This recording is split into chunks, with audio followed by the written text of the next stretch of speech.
educational resources, and we took a dialectical point of view and thought, what can we not do with open educational resources? And we found we cannot substitute educators or support. We cannot substitute a regular certification in education, in the meaning of, for example, pilots cannot fully be educated by OER, or at least we don't want to fly with pilots who have been fully educated by OER. And OER cannot educate people, it is just a resource, or these are just resources. So what is much more needed are experiences in addition and self-reflection.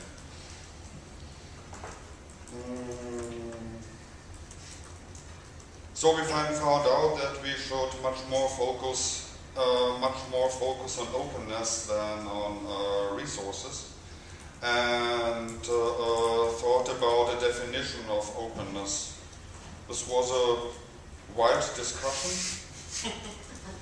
Let me subsume this in one sentence, which maybe is a little bit uncomfortable to listen to.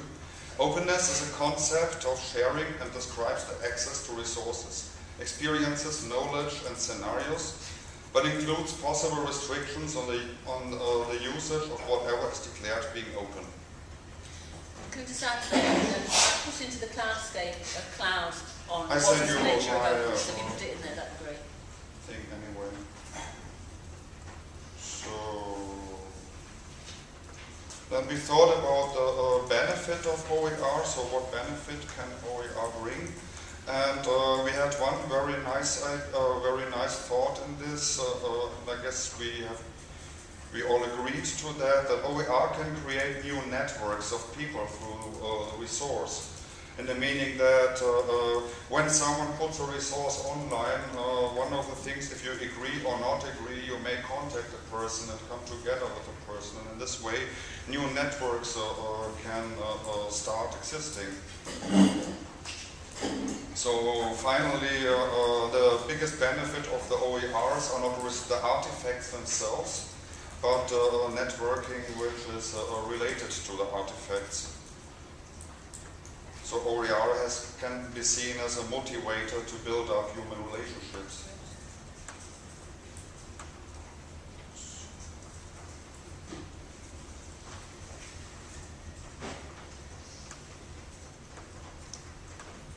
So to the context, we realized context is a very important issue. As OPAL is related to higher educations like universities, academies, and adult educations, education like professional trainings, adult learning centers, and so on. We thought there was a comment that maybe this is too broad and not considered, not specific enough, or doesn't consider the context specific enough. So there have been doubts on the clarity of the definition. A question may be how to cross the border between, or finally we came to the conclusion that the main question is not how to define the context itself, but how to cross the borders between those different contexts. How can we make connections or maybe create communities between those different sectors? For example, higher education, adult education, later on maybe also school education and whatever else. And we have to use OER in a way that education does not stop after having finished official degree-related education. Also, we found out that depending on the context, OER may be more or less valuable. Where educational material is difficult to get, OER may play a much higher role for education, for example in developing countries, than in contexts where as well the access to high-level resources as also the high level of education is common. So related to my notices, I'm through. Are there further suggestions? Anybody else in the group? Seems to be comprehensive feedback.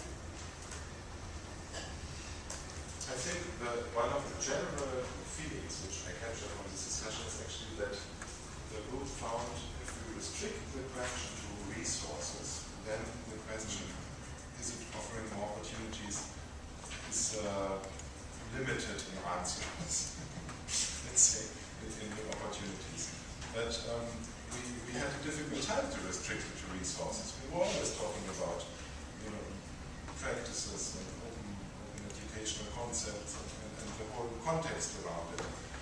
Then the notion of context became very important for us to discuss. But that was a general feeling, and I think that in the afternoon we will be happy to go away from resources to practice. Interesting that both groups have come up with a focus on context. That's really interesting. Andrew, do you? We went into open educational professors.